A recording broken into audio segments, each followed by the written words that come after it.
ఎలా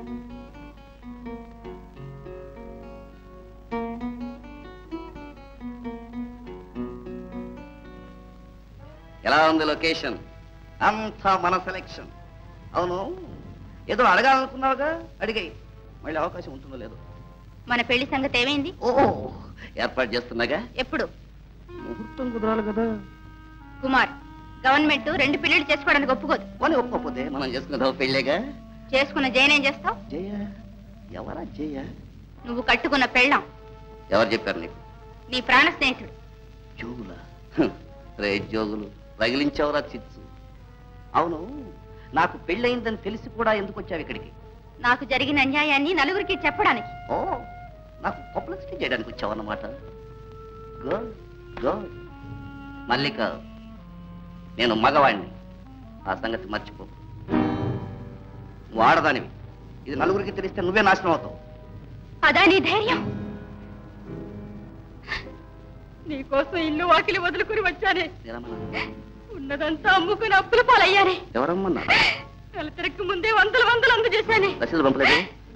నా జీవితం ఇలా నాశనం చేస్తావా? నీకు హృదయం ఉందా? హృదయం ఉన్నవాడిని కాబట్టే ఇంతసేపు నువ్వు చెప్పేదంతా ఓపిక్గా విన్నాను. అదే హృదయం లేనివాడైతే ఏం అడుగుతాడో తెలుసా? అడగమంటావా? ఎవరు నువ్వు? నీకు నాకు సంబంధం ఏంటే? ఇదే మాట నలుగురిలో అడుగుతాను. ఏం సమాధానం చెబుతావు? ముఖం ఎక్కడ దాచుకుంటావు? దుర్మార్గుడా, ముఖం దాచుకోవాల్సింది నేను కాదు, నువ్వే. నేనెవరిని అడుగుతున్నావా? రుజువులు ఎవరుకున్నావా? ఇవిగో, నువ్వు రాసిన ఉత్తరాలు నా దగ్గర ఉన్నాయి.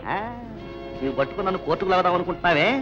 మన కథ అంత దూరం రానివ్వనని ఇక్కడే ఈ క్షణాన్ని తెలిపోవాలి. ఏమిటి తెలిపోయేది? కుమార్, ఉత్తరాలు ఏమి రాశావు? బతికితే ఒకటిగా బతుకుతావు, చస్తే ఒకటిగా చేద్దామని ప్రమాణం చేశావు, నాతో చేయించావు, గుర్తుందా? నాన్సెన్స్. నీతో కావాల్సిన కర్మ నాకే వచ్చింది. కావాలంటే నువ్వేదావు. మాట తప్పడం నీకు అలవాటు కావచ్చు, నాకు కాదు. నిన్ను వదిలి నేను ఒంటరిగా చావను. నిన్ను చంపి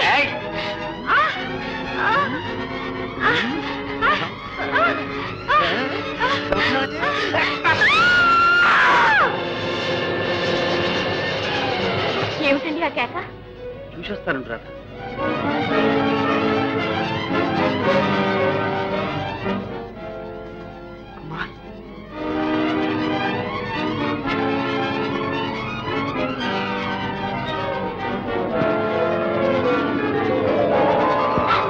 ఎవరు?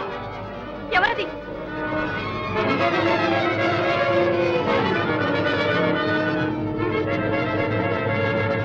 ఖూనీ. ఈ ఖూనీ కేసులో కుమార్ పట్టుబడితే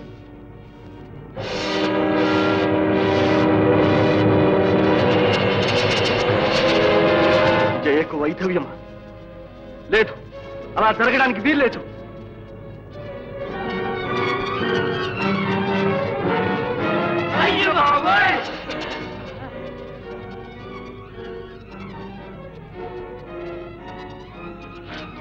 ఇక్కడ దాస్తే కుక్కలో పంది కుక్కలో బయటకు లాగుతాయి.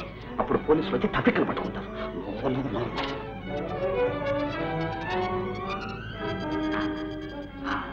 ఇక్కడ దాస్తే కుక్కలు పంది కుక్కలు ఏవి రావు. అందుకని ఇంటికన్నా గుడి భద్రం అన్నారు.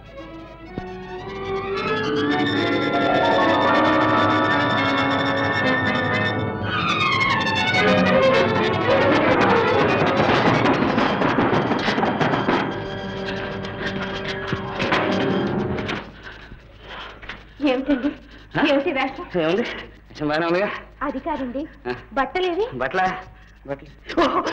బట్టలు జయ, నేను ఇట్లా వస్తుంటాను, దోవలో ఒక ముసలిది పాపం చలికి అంటుంటాను. అయ్యో పాపం, పేదాళ్ళకి మనం తప్పితే ఇంకెవరు సహాయం చేస్తారని చెప్పని ప్యాంటు షర్ట్ ఇచ్చేసి వచ్చేసాను. మరి ఆయాస పెడతారే? ఆయాసమా? మరి షర్ట్ లేదని చెప్పి వాళ్ళంతా నన్ను చూసి నవ్వుతుంటాను. ఒకటే పొరుగు అంతే, ఎందుకంటే ఇంకేం లేదు. మా అమ్మ కదా బంగారు తలిపి తలిపేసారమ్మా.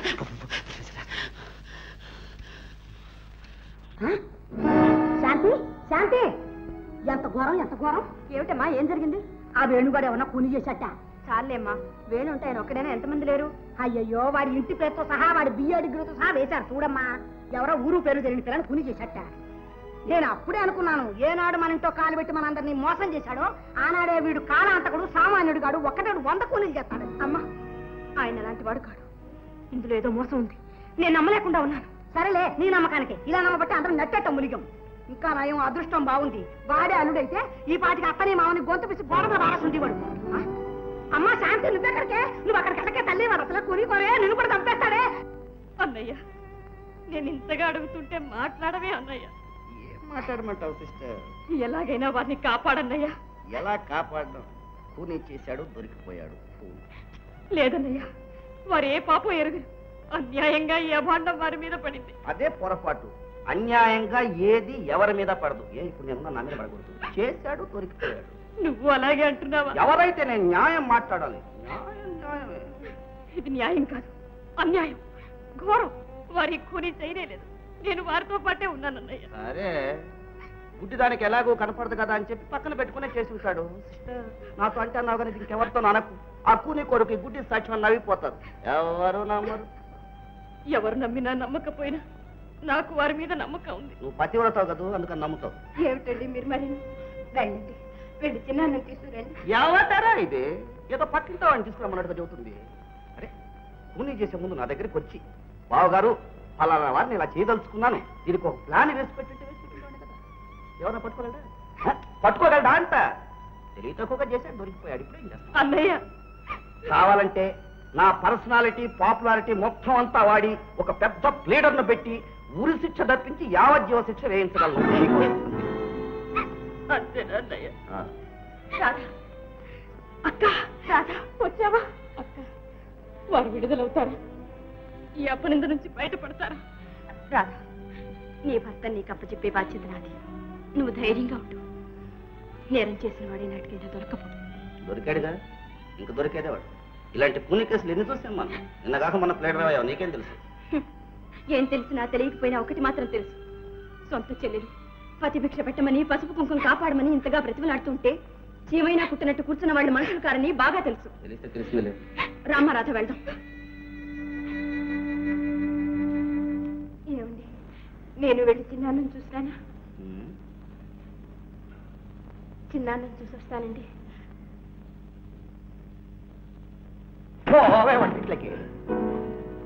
చెప్పండి, నాతోనైనా నిజం చెప్పండి. నిజమే చెప్తున్నాను రాజు. ఈ హత్య చేసింది నేను. చూసావా అక్క, చూసావా? వేణు, నువ్వు కూని చేశావంటే ఎవరు నమ్ముతారు? అందరికన్నా ముందు నువ్వే నమ్మాలి. నేను చేసింది ఒక హత్యేనా? నా భవిష్యత్తు కోసం మా అన్నయ్యను బలి చేశాను. అన్నయ్యకి ఇచ్చిన మాట కోసం తన హృదయాన్ని నాకు అర్పించిన ఒక అమాయకురాలి జీవితాన్ని నాశనం చేశాను. తెలిసి తెలిసి అన్న కూతురు గొంతు కూరి తాడు తగిలించి పాడుబావిలో పడేశాడు. ఇవన్నీ నేను చేయక చేసిన హత్యలు శాంతి. కానీ ఇప్పుడు ఇది చేతులారా చేసిన కూలి. వేణు, మాటలతో ఎందుకు మా నోరు మోయించాలని ప్రయత్నిస్తావు? నిజం చెప్పు. ఏవండి, నా ముఖం చూసి చెప్పండి. మీరు ఈ నేరం చేయలేదని చెప్పండి. రాధ, నిజం చెప్తున్నా, నేనే హంతకుడిని. వేణు, అబద్ధాలతో నిన్ను నమ్ముకున్న నీ వాళ్ళను, నీ అంతరాత్మను మోసం చేసుకుంటున్నావు. న్యాయాన్ని, న్యాయస్థానాన్ని కూడా మోసం చేయగలుగుతాననుకుంటున్నావా? చూస్తాను. రామారాధ, రావండి, రావండి. నాన్న, వెళ్ళిన పని ఏమైంది నాన్న? వేణుని విడుదల చేసే మార్గం ఏమైనా ఉందా? ఇక దాని గురించి ఆలోచించే లాభం లేదమ్మా. అదేమిటి నాన్న? శాంతి, ఇప్పుడు ఈ కేసు సెషన్స్ కు వచ్చింది. ప్రాసిక్యూషన్ తరఫున నేనే ఈ కేసులో హాజరు కావాలని ప్రభుత్వం ఉత్తర్వు జారీ చేసింది. మీరు ఒప్పుకున్నారా నాన్న? తప్పుతుందా అమ్మా?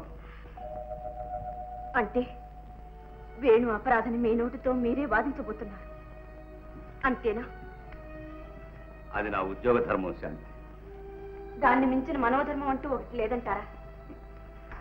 మనిషికో రకంగా ఉంటుందమ్మా మనసు. దాన్ని ఆధారంగా తీసుకుని న్యాయ అన్యాయాలు నిర్ణయించలేదు. నాన్న, వేణుని మీరు బాగా ఎరుగుతారు.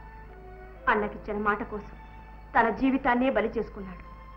అలాంటి వాడు కేవలం ఒక ఆడదాన్ని హత్య చేస్తాడంటారా? శాంతి, నేరాలన్నీ కావాలని చేసినవే కానక్కర్లేదు. పరిస్థితుల వల్ల ఏర్పడిన ఆవేశాలే అపరాధాలకు కారణం కావచ్చు. వాదన మీ వజ్రాయుధం. కానీ ఒక్క మాట అడుగుతాను, మనస్ఫూర్తిగా చెప్పండి నాన్న. వేణు అపరాధిని మీరు నమ్ముతున్నారా? అతనే మీ అల్లుడైతే ఈ పరిస్థితుల్లో మీరేం చేసేవారు? కాపాడేవారా లేదా? పొరపాటు, పొరపాటు శాంతి. న్యాయపీఠం ముందు మన బంధుత్వాలకు మమకారాలకు ఆస్కారం లేదు. మమతలకు తల ఒగ్గితే మనం న్యాయానికే అన్యాయం చేసిన వాళ్ళం అవుతామమ్మా. కాదనటం లేదు, కానీ ఒక నిరపరాధి నిష్కారణంగా శిక్ష అనుభవించవలసి వస్తే అది న్యాయశాస్త్రానికి అవమానం కాదా? నిజమే, కానీ ఈ కేసులో పరిస్థితులు సాక్ష్యాలు అన్నీ వేణుకి ప్రతికూలంగానే ఉన్నాయమ్మా. అవన్నీ అనుకూలంగా మారుతాయని, మార్చవచ్చని నాకు నమ్మకం ఉంది నాన్న. ఎలా శాంతి? మీరు మాత్రం అపార్థం చేసుకోకూడదు. ఏమిటమ్మా? ఈ కేసులో ముద్దాయి తరఫున వకీలుగా నేను హాజరు కావాలనుకుంటున్నాను. అంటే నాకే వ్యతిరేకంగానమ్మా? అవును నాన్న. వెరీ గుడ్, చాలా సంతోషం. ఇంతకంటే నేను గర్వించవలసింది ఇంకేముంటుందమ్మా? శాంతి, ఈ కేసులో నేను జయిస్తే వకీలుగా నాకు గెలుపు, నువ్వు జయిస్తే నిన్ను కన్న తండ్రిగా నాకు గెలుపు. ఎటు చూసినా నాకేనమ్మా గెలుపు. నాన్న, ప్రయత్నించు Shanti. God bless you. Thank you daddy, thank you. Your Honor and gentlemen of the jury, this is a clean case of cold-blooded, premeditated and deliberate murder. Prosecution తరఫు సాక్ష్యాలన్నింటినీ విన్నారు. ముద్దాయే హంతకుడని ఘంటాపథంగా నిరూపింపబడింది. అయినా ఒక్కసారి ఆ సాక్ష్యాలన్నింటినీ సింహావలోకనం చేద్దాం. గత జనవరి 22వ తేదీ సాయంత్రం 5 గంటలకు హత్య చేయాలని ఒకే ఒక దురుద్దేశంతో ముద్దాయి ఒక అమ్మాయిని విద్యానగరం తీసుకువెళ్ళాడు. అనుకున్న ప్రకారం హత్య చేశాడు. సావు కేక విన్న మరుక్షణం అక్కడికి ఒకరు కాదు, 2 పరిగెత్తుకు వెళ్లారు. ఆ భయంకర దృశ్యాన్ని చూసిన వారిద్దరూ మెరుపుతీగల్లాగా ఇన్స్పెక్టర్ సుందరం దగ్గరికి వెళ్లి జరిగిన సంఘటన అంతా చెప్పారు. ఇన్స్పెక్టర్ వాయువేగంతో హత్య జరిగిన ప్రదేశానికి వెళ్ళాడు. అప్పటికే హంతకుని చుట్టూ జనం మూగి ఉండడం చేత హంతకుడు తప్పించుకు పారిపోలేని పరిస్థితుల్లో ఉండగా ఇన్స్పెక్టర్ ముద్దాయిని ఖైదు చేశాడు. విచారణలో హంతకుడు తానే ఆ అమ్మాయిని స్వయంగా రాతికేసి కొట్టి కిందకు తోసి చంపినట్టుగా ఒప్పుకున్నాడు. శవ పరీక్ష చేసిన డాక్టర్ చక్రవర్తి సాక్ష్యం కూడా హంతకుని వాంగ్మూలాన్నే ఖాయం చేస్తుంది. కనుక సదరు సాక్ష్యాలన్నింటినీ క్షుణ్ణంగా పరిశీలించి ఈ నేరానికి తగిన శిక్షను ముద్దాయికి విధించవలసిందిగా కోర్టు వారిని కోరుతున్నారు. మిస్టర్ వేణు, హత్య చేశానని వాదిస్తున్నారే, ఎవరా అమ్మాయి, ఎందుకు చేశారు? యువరానా, ఆ అమ్మాయి ఎవరు, ఆమెను హత్య చేయడానికి కారణం ఏమిటో నేను చెప్పగలిగితే అసలు ఈ హత్య చేయవలసిన అవసరమే ఏర్పడేది కాదు. వివరాలు చెప్పడానికి వాదించడానికి మీకు ఇష్టం లేకపోతే మీ తరఫున ఎవరికైనా వకాలత్ ఇవ్వరాదు. నేను నేరాన్ని ఒప్పుకుంటున్నాను, శిక్ష అనుభవించడానికి సిద్ధంగా ఉన్నాను. ఇక వాదానికి తావే లేదు కాబట్టి వకీలు నాకు అవసరం లేదు. యువరానా, ముద్దాయి తరఫున విచారణ జరపడానికి కోర్టు వారిని నేను అనుమతి కోరుతున్నాను. యువరానా, నా తరఫున ఎవరు వాదించడం నాకు ఇష్టం లేదు, నేను అనుమతించను. అనుమతి కోరుతున్నది ముద్దాయిని కాదు, కోర్టు వారిని. యువరానా, ఈ కేసులో ముద్దాయి తరఫున విచారణ జరపవలసిందిగా వీరి భార్య నాకు వకాలత్ ఇచ్చారు. ఆ వకాలతను అనుసరించి నేను ప్రపీర్ అవుతున్నాను. Yes, you can proceed. యువరానా, ప్రాసిక్యూషన్ తరఫున సాక్షులందరినీ క్రాస్ ఎగ్జామిన్ చేయడానికి కోర్టు వారు అనుమతించాలి. Yes. ఇన్స్పెక్టర్ గారు, హత్య చేయబడిన అమ్మాయి ఎవరు? తెలీదు. ఏ ఊరు? తెలీదు. పేరు? తెలీదు. ఆ అమ్మాయికి ముద్దాయికి ఏమిటి సంబంధం? ఇంతవరకు తెలీదు. అంటే హత్య చేయబడిన అమ్మాయిని గురించి ఈ నిమిషం వరకు మీకేమీ తెలియదన్నమాట. చేయవలసిన విచారణలు ప్రకటనలు అన్నీ చేశాం. ఆమెకు అయిన వాళ్ళు కానీ బంధువులు కానీ ఎవరూ ఉన్నట్లు లేదు. అందువల్ల ఆమె అనాథని తీర్మానించాం. అంతకంటే ఇంకేమీ తెలియదు. మరి ఏమీ తెలియకుండా ముద్దాయి హంతకుడిని ఎలా తీర్మానించారు, ఎలా ఖైదు చేశారు? అదే హత్య చేశాను ముద్దయ్య ఒప్పుకున్నాడు. అదిగాక హత్యాస్థలం నుంచి 2 మనుషులు నా దగ్గరకు వచ్చి రిపోర్ట్ ఇచ్చారు. ఏమని? ఒక అమ్మాయిని ఎవరో హత్య చేశారని, హత్య చేసిన వాడు పక్కనే ఉన్నాడని, వాళ్ళు కళ్ళారా చూశారని చెప్పారు. మరుక్షణంలోనే నేను వెళ్ళి ముద్దాయిని అరెస్ట్ చేశాను. అలాగా? అంటే మీరింట్లో యూనిఫారం లోనే ఉన్నారన్నమాట. మామూలు దుస్తుల్లోనే ఉన్నాను. ఆ దుస్తుల్లోనే వెళ్ళారా? లేదు, యూనిఫారం వేసుకునే వెళ్ళాను. వేసుకుని అంటే వాళ్ళు వచ్చి చెప్పిన తర్వాతనేగా? అవును. దుస్తులు మార్చుకోవడానికి మీకు ఎంత టైం అయింది? 10 నిమిషాలు. హత్య జరిగిన స్థలానికి మీ ఇంటికి ఎంత దూరం? దాదాపు 2 మైళ్ళు ఉంటుంది. ఈ 2 మైళ్ళు వెళ్ళడానికి మీకు ఎంత టైం పట్టింది?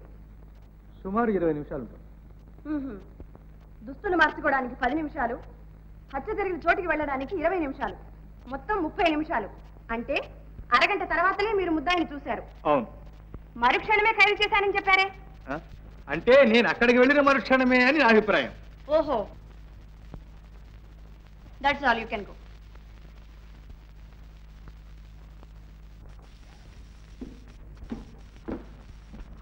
ఏమయ్యా ఒక్కడిని పిలిస్తే ఇద్దరు వచ్చారు? పిలిచినారు కదండి. పిలిచింది ఒక్కనే. అట్ట అంటే ఎట్టారా? ఇద్దరం కలిసే వెళ్ళాం, కలిసే చూసాం, కలిసే రిపోర్ట్ చేసాం, ఇప్పుడు కలిసే సాక్ష్యం చెప్తాం. ఏమంటావు బావా? అంతే బావా. మీ ఇద్దరు భీమన్ ఎవరయ్యా? భీమన్న నేను. సార్ నువ్వు వెళ్ళు. బావే, మన జడ్జి గారు చాలా మంచి అయినట్టుగానే నువ్వు ఉండదు చూసింది చూసినట్టు చెప్పేసిరా అంతే. ఏం భయం లేదు. నేను ఈ గడపకాడ ఉంటా. గడపకాడ ఉంటావా? ఉండదు మరే. వెళ్ళవయ్యా, వెళ్ళు వెళ్ళు. చెప్పు. దేవుని ఎదుట ప్రమాణం చేసి, దేవుని ఎదుట ప్రమాణం చేసి, పరమాణం చేసి నిజమే చెబుతాను. నిజమే చెప్తాను. అబద్ధం చెప్పను. అయ్యి బాబోయ్, తప్పు కదంటండి. చెప్పు చెప్పు. అబద్ధం చెప్పను. అబద్ధం చెప్పను. ఇదిగో చూడు, కూలీ జరిగిన రోజున నువ్వు ఆధారనే వెళ్ళినట్టు చెప్పావు. నేను ఒక్కనే ఏంటండి, మా బామ్మద్దు కూడా వచ్చాడండి. అది సరే, ఆ వేళప్పుడు ఆ దారిని ఆ చోటుకి ఎందుకు వెళ్ళినట్టు? అదేంటి అమ్మగారు, మేము పొలం నుంచి వచ్చే దారి అదే కదండి. ఓహో, అవునా అండి? వస్తుంటే ఒక ఆడ కూతురు కేక వినిపించిందండి. అమ్మ బాబో వినిపించిందా అండి? ఏంట్రా ఇదని చెప్పేసి ఆ పొలంగా దగ్గరగా వెళ్ళి చూసామండి. ఏం చూశారు?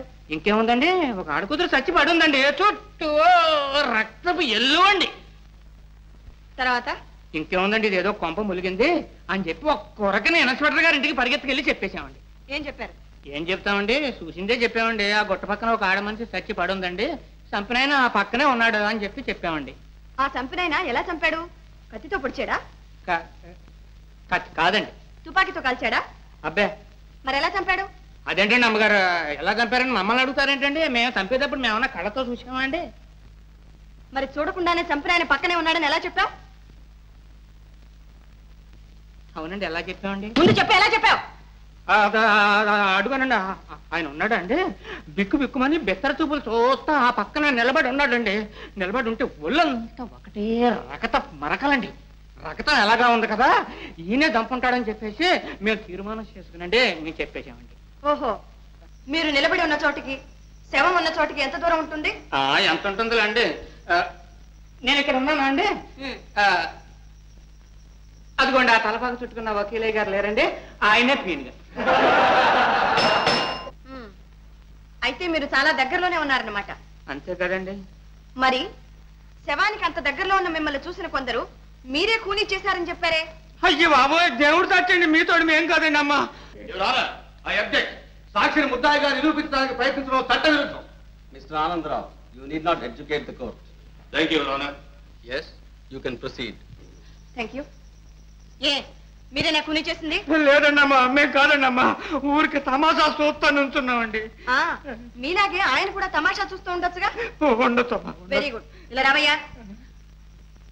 శవాన్ని చూసిన వెంటనే మీరు తిన్నగా ఇన్స్పెక్టర్ గారింటికి వెళ్ళారు, అంతేగా? లేదమ్మా, ముందు స్టేషన్కి వెళ్ళామండి. స్టేషన్ లో ఇన్స్పెక్టర్ గారు లేకపోతే ఆ పొలంగా ఇంటికి వెళ్ళామండి.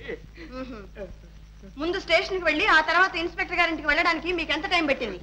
ఎంతండి, ఒక అర్ధగంట పట్టి ఉంటుందండి. సరే, నువ్వు వెళ్ళొచ్చు. నమస్కారం తల్లి. డాక్టర్ చక్రవర్తి గారు, మీరిచ్చిన శవ పరీక్ష రిపోర్టులో శవం మీద కత్తితో పొడిచిన గాయం ఉన్నట్టు రాశారు. అవును. అయితే కత్తితో పొడిచింది ముందా, కొండ మీద నుంచి పడదోసింది ముందా? కత్తిపోటే ముందై ఉండాలని నా అభిప్రాయం. కారణం? అంత ఎత్తైన కొండ మీద నుంచి పడద్రోసిన తర్వాత మనిషి బ్రతికుండడం అసాధ్యం. చచ్చిపోయిన తర్వాత శవాన్ని కత్తితో పడవలసిన అవసరం లేదు.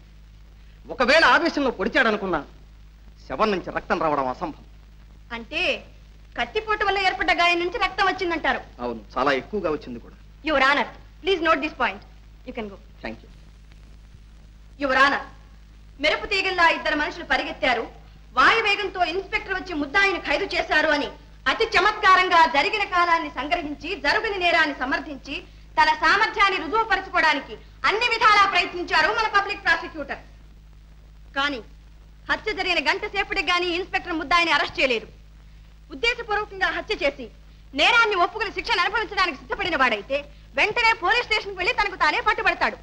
అంతేకాని హత్య చేసిన తర్వాత అదే స్థలంలో 1 గంట సేపు ఇన్స్పెక్టర్ రావాలి, ఈ దృశ్యాన్ని చూడాలి, తనను ఖైదు చేయాలి అని ఎంత తెలివి తక్కువ వాడైనా అలాగే కూర్చుని ఉంటాడా? ఎందుకు కూర్చుని ఉంటాడు? యువర్ ఆనర్, ముద్దాయి ఆరితేరిన హంతకుడు కాదు, ఏదో ఉద్రేకంలో చేసి ఉంటాడు. నెత్తులు కళ్ళ చూడగానే దిగ్భ్రాంతి చెందిపోయాడు. పారిపోదామన్నా కాళ్ళాడలేదు.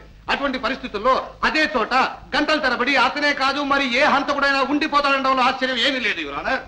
యువర్ ఆనర్, హత్య చేయాలని ఒకే ఒక దురుద్దేశంతో ఒక అమ్మాయిని తీసుకెళ్లి ఖూనీ చేశాడని ఇంతకు పూర్వమే వాదించిన పబ్లిక్ ప్రాసిక్యూటర్ ఇప్పుడు ఉద్దేశపూర్వకంగా కాదు ఉద్రేకంలో చేసిన హత్య అని సెలవిస్తున్నారు. యువరానర్, కొండ మీద నుంచి క్రిందకు పడదోసి హత్య చేసినట్లుగా ముద్దాయితో సహా అందరూ వాదిస్తున్నారు. కానీ శవం మీద కత్తిపోటు ఉన్నట్లు డాక్టర్ గారు చెప్తున్నారు. అయితే పొడిచిన ఆ కత్తి ఎక్కడ? పొడిచినది ఎవరు? ఈ ప్రశ్నలకు సమాధానమే లేదు. సమాధానానికి ప్రయత్నిస్తే కేసే లేదు. ఈ సంగతి తెలిసే పబ్లిక్ ప్రాసిక్యూటర్ తన అమోఘమైన అనుభవాన్ని, వాగ్ధాటిని, చాతుర్యాన్ని ఉపయోగించి ఎంతో తెలివిగా ఈ విషయాన్ని విస్మరించారు, కప్పిపుచ్చారు. యువర్ ఆనర్, వాటిని విస్మరించడం లేదు, కప్పిపుచ్చడం లేదు. డాక్టర్ చక్రవర్తిని రీఎగ్జామిన్ చేయడానికి పర్మిషన్ కోరుతున్నాను. డాక్టర్, కొండ మీద నుంచి కింద పడేటప్పుడు కత్తి లాంటి ఒక రాయి గుచ్చుకుని ఉంటే అలాంటి గాయం పడే అవకాశం లేదా? కత్తి లాంటి రాయి ఎలా ఉంటుంది? Not question. అలాంటి రాయే ఉంటే ఉండడానికి వీల్లేదు. ఏమిటిది? రాయి కత్తిలాగుందా లేదా? ఉంది. ఇలాంటి రాయి ఆ ప్రదేశంలో ఉండి కొండ మీద నుంచి కింద పడేటప్పుడు శరీరానికి గుచ్చుకుని ఉంటే కత్తిపోటు లాంటి గాయం పడే అవకాశం ఉందా లేదా? ఉంది. Thank you your honour. అందుచేత కత్తిపోటు వల్ల ఏర్పడినది అని ఇంతవరకు డిఫెన్స్ కౌన్సిల్ చేత వాదింపబడిన ఆ గాయం కత్తిపోటు వల్ల ఏర్పడలేదు, ఆ రాతి వల్ల ఏర్పడినది.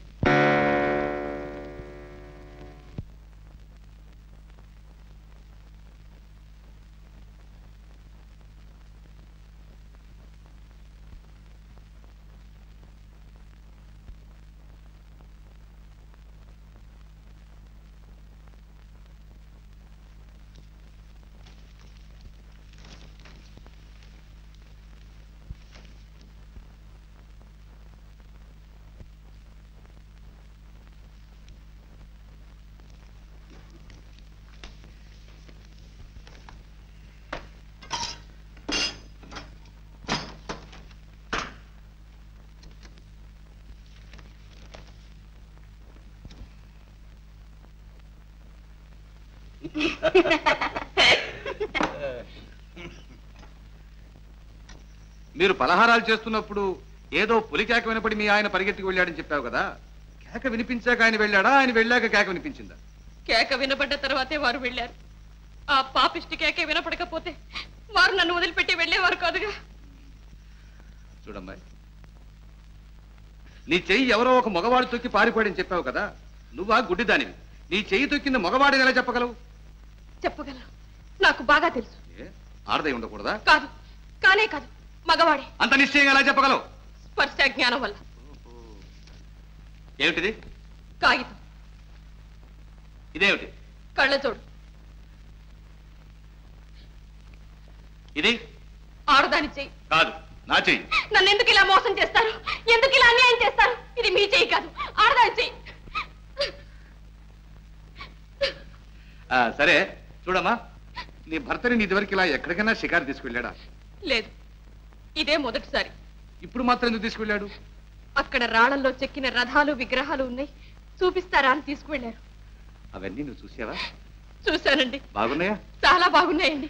యువర్ ఆనర్, ఇది 100% అబద్ధపు సాక్ష్యం ఉండడానికి ఇంతకంటే రుజువు ఏం కావాలి? అయ్యయ్యో, నేను అబద్ధం చెప్పడం లేదండి. నేను చెప్పిందంతా అసత్యం చేసి వారిని శిక్షించకండి. నా మాట నమ్మండి, వారిని కాపాడండి. ఏడోకమ్మా, ఇది కోర్టు. యువర్ ఆనర్, హత్య జరిగిన ప్రదేశంలో అదే సమయంలో తన భర్తతో పాటు తాను ఉన్నానని గుడ్డిని వాదిస్తోంది. కళ్ళు లేని తన భార్యకు కళాదృశ్యాలు చూపించడానికి విద్యానగరం తీసుకువెళ్ళాడట. ఆమె చూసిందట, ఆనందించిందట. ఇది నమ్మదగిందేనా? గుడ్డిని శిలను, శిల్పాలను చూడగలుగుతుందా? యువర్ ఆనర్, ఆపదలో ఉన్న తన భర్తను రక్షించుకోవాలనే ఆదుర్దాతో ఆమె చెప్తున్న అబద్ధ సాక్ష్యం ఇది. యువర్ ఆనర్, ఇప్పుడు ఇక్కడ జరుగుతున్నది కేసు విచారణ లేక ఒక అమాయకురాలైన అంధరాన్ని అవమానించడమా? పబ్లిక్ ప్రాసిక్యూటర్ ప్రతిదానికి గుడ్డిది గుడ్డిది అని గుచ్చి చెబుతున్నారు. పైగా కళ్ళు లేని భార్యను కళాదృశ్యాలు చూపడానికి తీసుకువెళ్ళాడట అని పరిహాసం చేస్తున్నారు. ఆమె కళ్ళు లేనిదా? ఎవరన్నారు? నేను చెప్తున్నాను, ఆమెకు కళ్ళున్నాయి. ఆమె భర్తే ఆమెకు కళ్ళు. తన భర్త కళ్ళతోనే ఆమె ఈ ప్రపంచాన్నంతా చూస్తోంది, ఆనందిస్తోంది. ప్రాణానికి ప్రాణంగా ప్రేమించే భర్త పక్కనున్నప్పుడు ఆడది చూడలేని అందం లేదు, చవి చూడలేని ఆనందం లేదు. ఈ రహస్యం మీకెవరికీ అర్థం కాదు. కారణం ఇది స్త్రీ హృదయం.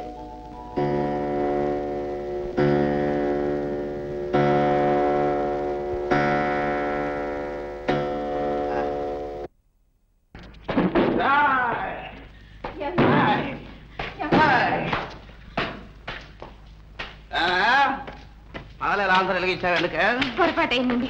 ఏమండి ఏమైందండి?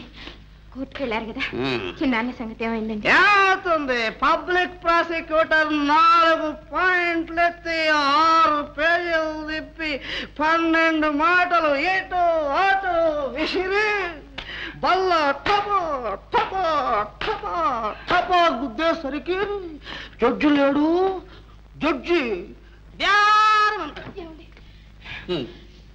మీ చిన్నాన్న వంటింట్లో వంట చేసుకునే ఆడదాన్ని ప్లేయర్గా పెట్టాడు. ఆ కోర్టుకు చేసిందో తెలుసా? 4 సార్లు ఇంతకీ చిన్నాన్న సంగతి ఏమైంది? మిచ్చినారు చిన్నాన్న కురే చిన్నాన్న అయితే నిన్ను కన్న నాన్న అయితేనేమే అందరికీ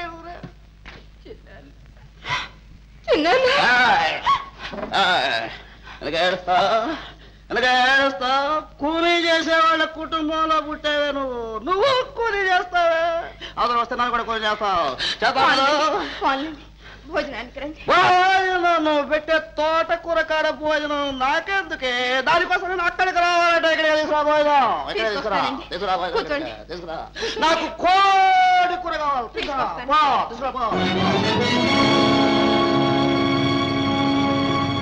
మల్లిక, నన్నే చంపాలనుకున్నావు కదా, నా మీద పగ సాధించాలనుకున్నావు కదా.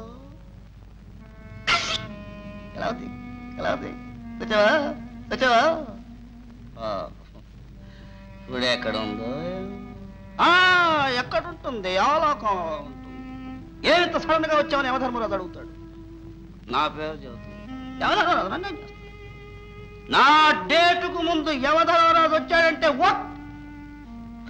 నన్ను పాలేదులు పట్టుకుంటారు, మధ్యలో పట్టుకున్నారు, ఊరు తీసేశారు. మీరిద్దరు అక్కడ కలుసుకోండి. ఎక్కడ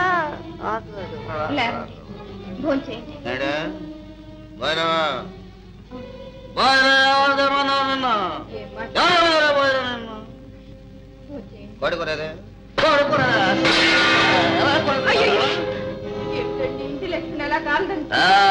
పెట్టే యోగ్యత నీకు, తినే అర్హత నాకు ఈ నాటితో తీరిపోయింది. నేను హోటల్లో ఫోన్ చేస్తాను. హోటల్లో మీరు వెళ్ళడానికి వెళ్ళలేదు. ఈ పరిస్థితుల్లో మీరు బయటకు వెళ్ళకండి.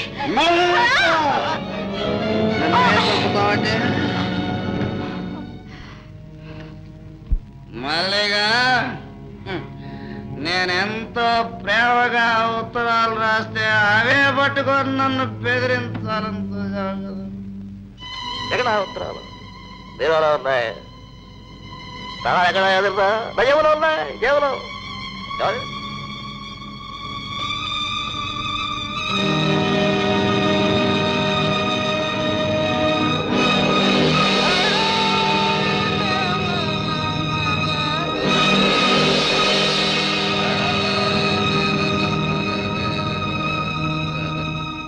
రాధా, ఏమిటి పిచ్చి? నువ్వు తినకుండా కూర్చుంటే వారు విడుదలవుతారా? ఆ బాధ్యత అంతా నాదిన్నానుగా. తిను. వద్దక్క, నాకు ఆకర్లేదు. జయ, ఎవరు? జయ, ఏమిటిది ఇప్పుడు వచ్చా? ఏం జరిగింది? ఎందుకు ఏడుస్తున్నా? ఇలా కూర్చో. వదినా, అన్నయ్య వచ్చాడా? చూసావా అక్క, ఎంతైనా ఒక్క కడుపున పుట్టిన బంధం అంత సులభంగా తెగిపోతుందయ్యే. నాకు తెలుసు. వారిని విడిపించడానికి మా అన్నయ్య అన్ని విధాలా ప్రయత్నిస్తాడని నాకు బాగా తెలుసు. అన్నయ్య, అన్నయ్య మాట్లాడవే అన్నయ్య. లేదు వదిన, మీ అన్నయ్య రాలేదు. అన్నయ్య రాలేదా? చూడండి, మా చిన్నాన్న వకీలు మీరేగా? అవును. ఏ?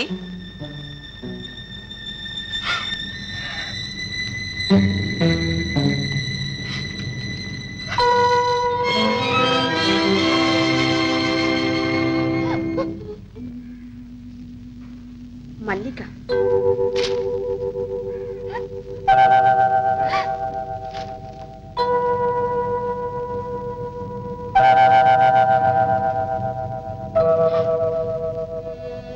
జయ, జయ, ఇప్పుడు అర్థమైంది నువ్వెందుకు బాధపడుతున్నావు.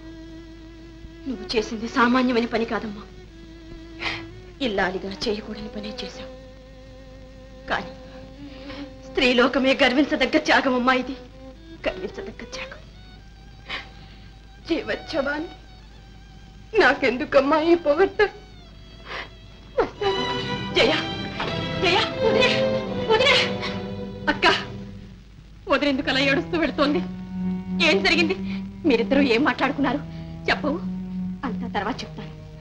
రాధా, ఆనాడు ఎవరో ఒక మగవాడు నీ చేయి తొక్కాడన్నావే, అదే మగవాడు మళ్ళీ నీ చేయి తొక్కితే నువ్వు గుర్తుపట్టగలవా? ఓ తప్పకుండా.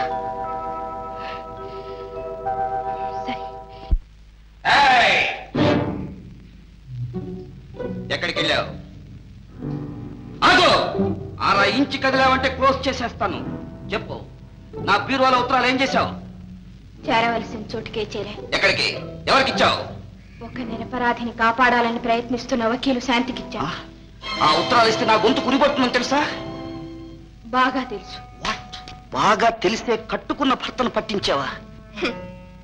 భర్త అందరూ భర్తలు కారు. ఒక భర్తకు ఒక భార్య అన్న నీతికి కట్టుబడ్డవాడే భర్త. అయితే నేనెవరిని? నన్నేమంటారు? కాముకుడు, స్త్రీలోనుడు. అగ్ని సాక్షిగా పెళ్లి చేసుకున్న నాకు నువ్వు ఇచ్చే టైటిల్ ఇదా? ఇదేనట్టే? ఇంత ద్రోహం చేస్తావా? చెయ్యకుంటే ఎందరు కన్నెల జీవితాలు నాశనం అవుతాయో, ఇంకా ఎందరు బలవుతారు. స్త్రీ జాతిని ఉద్ధరించడానికి కంకణం కట్టుకున్నావన్నమాట. నేను చచ్చిపోతే నువ్వు ముండమోస్తావే. ఆలోచించు. బాగా ఆలోచించా.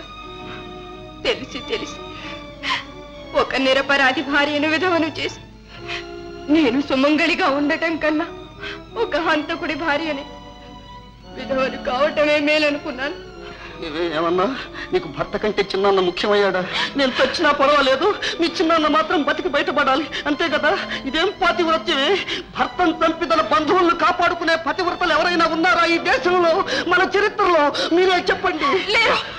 లేరు. కానీ దీనికంతా చిన్నాన్ననే బంధం కాదు కారణం. ఒక అమాయక ప్రాణాన్ని కాపాడాలి. అది ధర్మం, అది న్యాయం, అంతే. జయ, తనకు మాలిన ధర్మం ఎందుకు చెప్పు? నా మాట విన్నా వెళ్ళి ఉత్తరాలు పట్టుకొచ్చేసే. Please please please. జయ, ఆ ఉత్తరాలు అక్కడ ఉన్నంత మాత్రం నా ప్రాణాలు తీస్తారనుకున్నావా? నన్ను నేను కాపాడుకోవడం నాకు తెలుసు. మీ చిన్నాన్న ఉరికంబం ఎక్కేదాకా నిన్ను ఎక్కడి నుంచాలో కూడా నాకు తెలుసు. కమాన్,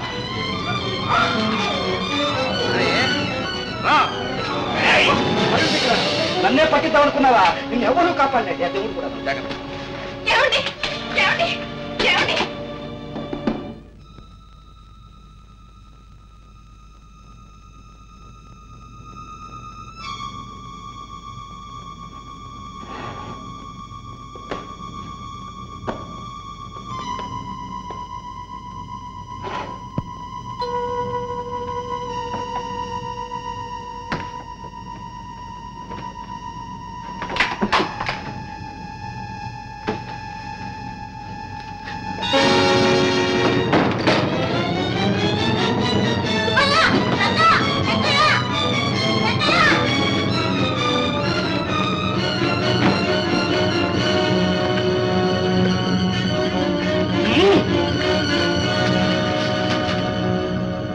హలో హలో.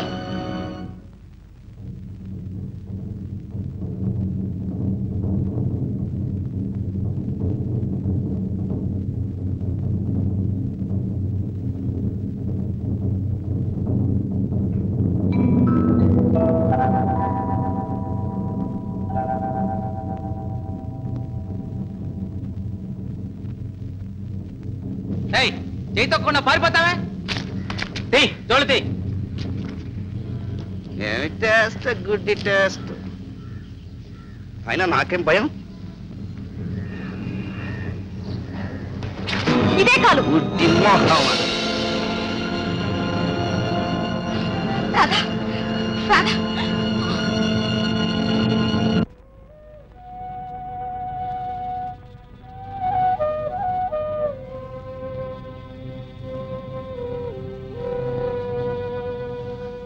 తెల్లవారింది.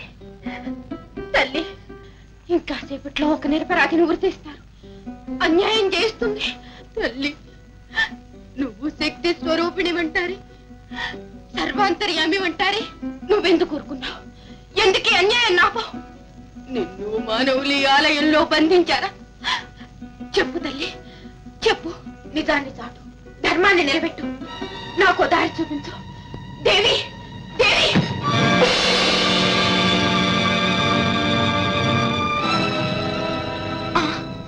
కత్తి, నెత్తురు బట్టలు వారివి, ఇవి వారివి.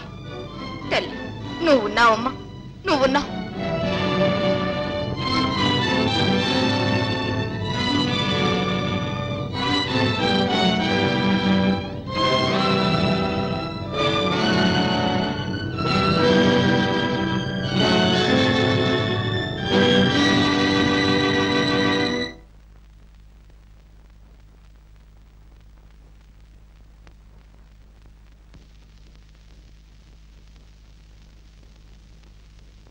మిస్టర్ కుమార్, మీ పేరేనా?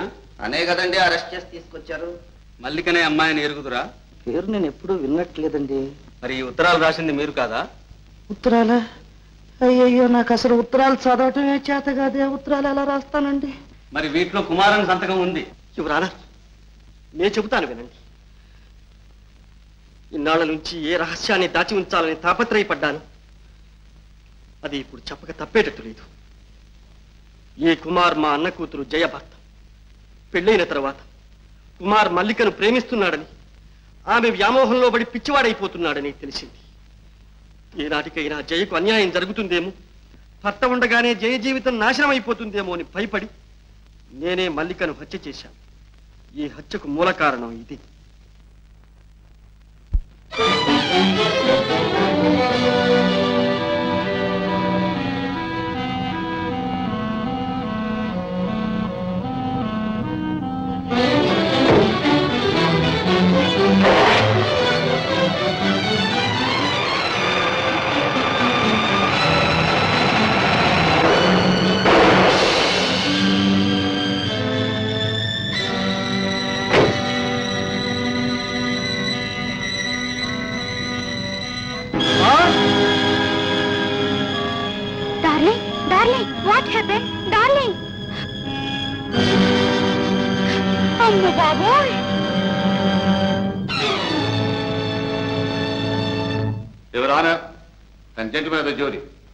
ఇప్పుడు అంతా తేట తెల్లమ్మైంది. తన అన్న కూతురు సుఖం కోసం, ఆనందం కోసం వేణు ఏ అమ్మాయిని హత్య చేశాడు. వేణు ఏ హంతకుడని రుజువైంది కనుక నిజమైన ముద్దాయిని నిర్ణయించి తగిన శిక్ష విధించవలసిందిగా కోర్టు వారిని కోరుతున్నారు.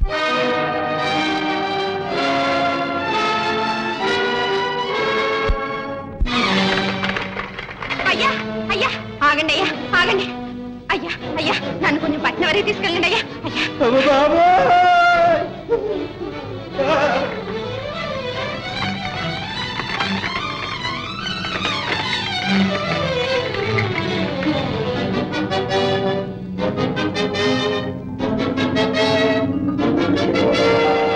ఆగండి, ఆగండి.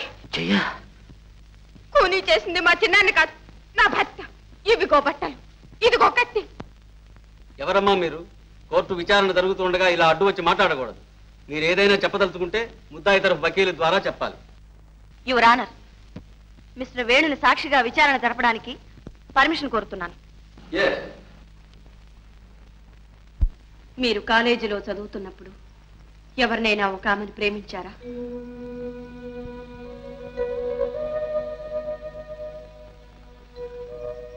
చెప్పండి, ప్రేమించారా లేదా? అవును, ప్రేమించాను. హృదయపూర్వకంగా వివాహం చేసుకోవాలని ప్రేమించారా, లేక వేళాకోళంగా భావించారా? క్షమించండి, ప్రేమించడం కూడా వేళాకోళంగా భావించడం నా చేత కాదు. అందులోనూ అలాంటి త్యాగమూర్తిని, నిర్మలమూర్తిని ఎవ్వరూ వేళాకోళంగా ప్రేమించలేరు. మరి అంత హృదయపూర్వకంగా ప్రేమించిన ఆమెను కాదని ఒక అంధురాల్ని వివాహం చేసుకోవడానికి కారణం? కృతజ్ఞత. మరణశయ్య మీద ఉన్న మా అన్నయ్యకు నేనిచ్చిన మాట. నన్ను ఇంతవాణ్ణి చేసింది మా అన్నయ్య. నా చదువు కోసం అహోరాత్రాలు కష్టపడి చివరకు క్షయవ్యాధికి గురి అయి మరణించాడు. ఆ ఆఖరి క్షణాల్లో తన కన్నబిడ్డను కంటతడి పెట్టకుండా కాపాడమని నా చేత ప్రమాణం చేయించుకున్నాడు. ఆ వాగ్దానం నిలబెట్టుకోవడానికే నేను ఈ అంధురాల్ని పెళ్లి చేసుకున్నాను. అంటే జయ కంట తడి పెట్టకుండా ఉండాలనేగా మీరు ఈ వివాహం చేసుకున్నది? అవును. ఆ కారణంతోనే మీరు ఇప్పుడు చేయని నేరాన్ని కూడా చేశానని ఒప్పుకున్నారు. ఆనాడు చేసిన ప్రమాణం కోసం ఈనాడు సత్యాన్ని మరుగుపరిచి ఈ శిక్షను అనుభవించడానికి తలవొగ్గుతున్నారు. కానీ మీరు చేస్తున్న త్యాగమంతా వ్యర్థం అవుతుందని తెలుసుకోలేకపోతున్నారు. మిమ్మల్ని ఉరికంబానికి ఎక్కించి తన భర్తను బ్రతికించుకుని జయ సంతోషంగా సంసారం గడుపుతుందా? తన సుఖం కోసం చిన్నాన్న బలి అయ్యాడని అనుక్షణం తన అంతరాత్మ చిత్రవద చేస్తూ ఉంటే కంట తడి పెట్టకుండా ఉండగలుగుతుందా? చూడండి,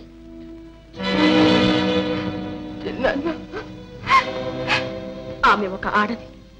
మరొక ఆడదాని మాంగళ్యాన్ని హరించి తన పసుపు కుంకుమ నిలబెట్టుకునేంత స్వార్థపర్రాలు కాదు.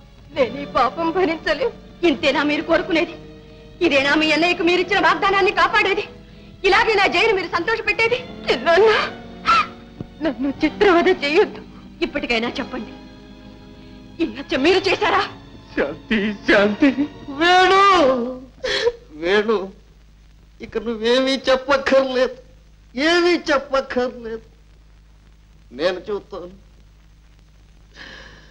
ఇంతకాలం చట్టానికి పట్టుబడకుండా తప్పించుకు తిరిగాను. కానీ ఈ రోజు ఈ రక్తపాశానికి పట్టుబడిపోయాను. నా జీవితం అంతా మృగప్రాయంగా గడిపాను. అయ్యా, ఒక్క మంచివాడి ప్రాణాలు కాపాడటానికి ఇంతమంది ఇన్ని విధాల ప్రయత్నం చేస్తున్న ఈ ప్రపంచంలో ఇన్ని మంచి మనసులు మసలుతూ ఉన్న ఈ లోకంలో నేనుండడానికి అనర్హుణ్ణి. నేనే ఈ హత్య చేశాను, నాకు వెయ్యండి ఆ శిక్ష, నన్ను ఉరితీయండి. నీ కొడుకు పుట్టిన వేళ విశేషం నీ భర్తను విడుదల చేశారమ్మా. నిజంగానా? మరి మా అన్నయ్యని? మీ అన్నయ్యకి 7 సంవత్సరాలు శిక్ష చేశారమ్మా. ఎక్కడికే? బాతు బాతన సబ్బులు వచ్చాక వస్తా ఉండు. సున్నిపిండి నువ్వు ఎవరు పట్టుకుని. నన్ను క్షమించండి, నన్ను మన్నించండి. క్షమించానని ఒక్క మాట చెప్పండి. నా అంతరాత్మను రక్షించి నాలో మానవత్వం మేల్కొలిపిన నిన్ను నేను క్షమించడం అజయ? కాదండి, కాదు. నేను పాపిని, తాళి కట్టిన భర్తను పోలీసులకు అప్పగించిన ఘాతకిని, పతిద్రోహిని. నన్ను మన్నించండి, మన్నించానని ఒక్క మాట చెప్పండి. పాపైనా రూపైనా భర్తే దైవం అని పూజించడం పతివ్రత ధర్మం. ఆ ధర్మం ఉన్నంతకాలం ప్రపంచంలో పతివ్రతలే ఉంటారు కానీ మంచి భర్తలు ఉండటానికి అవకాశం లేదు. భర్తలు బాగుపడాలంటే నువ్వు చేసిందే ధర్మం. ఇది నాలాంటి భర్తలకు, వాళ్ళు చేసిన అన్యాయాలను సహించి పడి ఉండే భార్యలకు కనువిప్పు.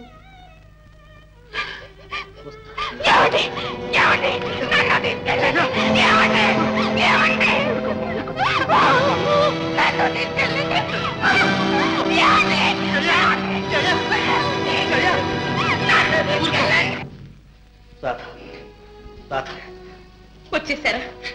మీరు వచ్చేసారా? రాధా, అక్క, ఇదిగోనమ్మా నీ భర్త నీకు అప్పగిస్తున్నాను. అక్క, నీ రుణం నేను తీర్చుకోలేను, జన్మ జన్మలకు తీర్చుకోలేను. రాధా, నువ్వు రుణపడింది నాకు కాదమ్మా. ఇదిగో జయ, నీ మాంగళ్యాన్ని నీకు తిరిగి ప్రసాదించిన త్యాగమూర్తి. వదినా, జయ, నిజం చెప్పకపోతే జీవితాంతం ఏడుస్తూనే ఉంటా అన్నావి. ఇప్పుడు మాత్రం ఏమైంది చెప్పు. నీ కన్నీటితో మా ఇంటి దీపం వెలిగించుకోవాల్సి వచ్చింది. వేణు, ఆమె జీవితం వాడిన పువ్వు కాదయ్యా. జయ, పరివర్తన చెందిన నీ భర్తతో నీ భవిష్యత్తు కొత్త అందాలతో ఆనందాలతో పరిమళిస్తుంటుందమ్మా. అదే మా ఆశీస్సు కూడా.